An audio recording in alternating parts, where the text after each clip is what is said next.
ನಮಸ್ಕಾರ. ನಾನು ಸುಬ್ರಹ್ಮಣ್ಯ ಶೆಟ್ಟಿ ಮಾತಾಡ್ತಾ ಇದ್ದೀನಿ. ಬಂಧುಗಳೇ, ಇವತ್ತು ನಾನು ಬೆಂಗಳೂರಿನ ಬಿರಿಯಾನಿ ಮನೆಗಳ ಜಿಎಸ್ಟಿ ಕಥೆಯನ್ನ ನಿಮ್ಮ ಮುಂದೆ ಹೇಳ್ತಾ ಇದ್ದೀನಿ. ನಿಮ್ಗೆಲ್ರಿಗೂ ಗೊತ್ತಿದೆ, ಡಿಜಿಟಲ್ ಪೇಮೆಂಟ್ಗಳಾದಂತಹ ಗೂಗಲ್ ಪೇ, ಫೋನ್ ಪೇ ಇನ್ನಿತರ ಸ್ಕ್ಯಾನರ್ ಕೋಡ್ಗಳ ಮೇಲೆ ಇತ್ತೀಚೆಗೆ ನೋಂದಾವಣಿ ತೆಗೆದುಕೊಂಡಲ್ಲೇ ಇರತಕ್ಕಂತಹ, ರಿಜಿಸ್ಟ್ರೇಷನ್ ಮಾಡದಲ್ಲೇ ಇರತಕ್ಕಂತಹ ವರ್ತಕರುಗಳ ಮೇಲೆ ನೋಟಿಸ್ ಇಶ್ಯೂ ಆಗಿದೆ. ಅದ್ರ ಬಗ್ಗೆ ಈಗ ಚಳುವಳಿಗಳಾಯ್ತು, ಏನೇನೋ ಕ್ರಮಗಳಾಗ್ತಾ ಇದೆ.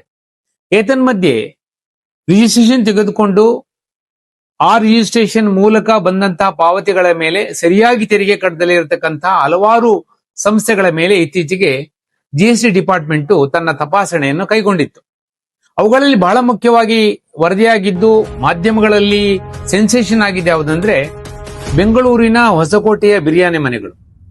ಅವುಗಳಲ್ಲಿ ಬಂದಂತಹ ಸುದ್ದಿಗಳನ್ನು ಆಧರಿಸಿ ಜಿಎಸ್ಟಿ ಡಿಪಾರ್ಟ್ಮೆಂಟ್ ಅವರನ್ನ ತಪಾಸಣೆಗೆ ಕೈಗೊಂಡು ಅಂತ ನಾನು ವರದಿಗಳಲ್ಲಿ ಕೇಳಿದ್ದೇನೆ. ಏನು ಇದ್ರ ಕಾರಣ ಏನಂದ್ರೆ, ಬಿರಿಯಾನಿ ಮನೆಗಳು ಎಷ್ಟು ಪ್ರಖ್ಯಾತಿಯಾಗಿದ್ದವು ಅಂದ್ರೆ, ಬೆಳಗಿನ ಜಾವ 3 ಗಂಟೆಗೆ ಅಲ್ಲಿ ಸಾಲಲ್ಲಿ ನಿಲ್ತಾ ಇದ್ರು. ಅಲ್ಲಿ ಸೀಟ್ ಸಿಗುದೇ ದೊಡ್ಡ ಅದೃಷ್ಟ ಅನ್ನೋರ ಮಟ್ಟಿಗೆ ಬೆಂಗಳೂರಿನ ಬಿರಿಯಾನಿ ಮನೆಗಳು ಪ್ರಖ್ಯಾತಿಯಾಗಿದ್ದವು.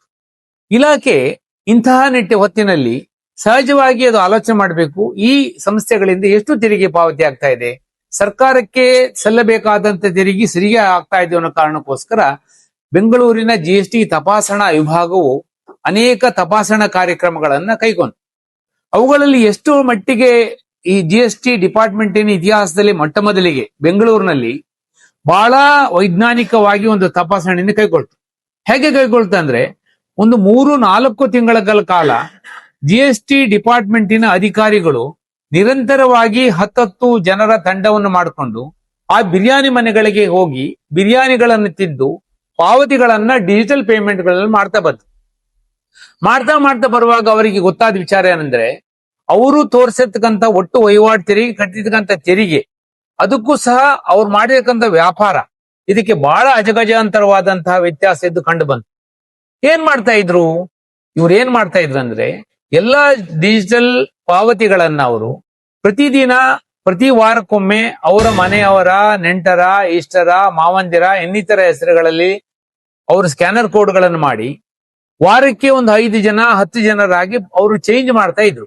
ಎಲ್ಲಾ ಪಾವತಿಗಳನ್ನು ಅವರು ಸಂಗ್ರಹಿಸಿದಾಗ ಅದರಲ್ಲಿ ಸುಮಾರು ಕೋಟ್ಯಾಂತರ ರೂಪಾಯಿ ತೆರಿಗೆ ಬಂತು, ಅದಕ್ಕೆ ಲಾಗುವಂತ ಬಡ್ಡಿ ಬಂತು, ಅದಕ್ಕೆ ದಂಡವನ್ನು ಹಾಕಿದ್ರು ಅಂತೇಳಿ ಮಾಧ್ಯಮದಲ್ಲಿ ನೋಡಿದ್ವಿ. ಬಂಧುಗಳೇ, ನಾವು ಯಾವ್ದಾದ್ರೂ ತೆರಿಗೆಯ ಈ ಯುಗದಲ್ಲಿ, ಡಿಜಿಟಲ್ ಪಾವತಿಗಳ ಈ ಯುಗದಲ್ಲಿ ನಾವು ಯಾರ್ದೋರ್ದು ಹೆಸರಲ್ಲಿ ಸ್ಕ್ಯಾನರ್ ಕೋಡ್ಗಳನ್ನ, ಗೂಗಲ್ ಪೇನ ತೆಗೆದುಕೊಂಡ್ರೆ ಇವೆಲ್ಲವೂ ಸಹ ನಿಮ್ಮ ಪಾನ್ ಆಧಾರದ ಮೇಲೆ ಅದಕ್ಕೆ ಇನ್ಕಮ್ ಟ್ಯಾಕ್ಸ್ಗೆ ಮತ್ತು ಜಿಎಸ್ಟಿಗೆ ಲಿಂಕ್ ಆಗಿರುವುದರಿಂದ ತಾವೆಲ್ಲರೂ ಸಹ ಸರಿಯಾದ ವ್ಯವಹಾರವನ್ನು ಮಾಡಿ, ಸರಿಯಾದ ವರದಿಯನ್ನು ಕೊಟ್ಟು, ಸರಿಯಾದ ತೆರಿಗೆಯನ್ನು ಪಾವತಿ ಮಾಡಿದ್ರೆ ನೀವು ನಿಶ್ಚಿಂತೆಯಾಗಿ ಇರ್ಬೋದು. ಅದರ್ವೈಸ್ ನೀವು ದುಡಿದಂತಹ ದುಡ್ಡಿಗಿನ್ನ ಜಾಸ್ತಿ ಅದಕ್ಕೆ ಕಟ್ಟಬೇಕಾದ ಬಡ್ಡಿ ಮತ್ತೆ ದಂಡ ಹೆಚ್ಚಾಗಿರುತ್ತದೆ.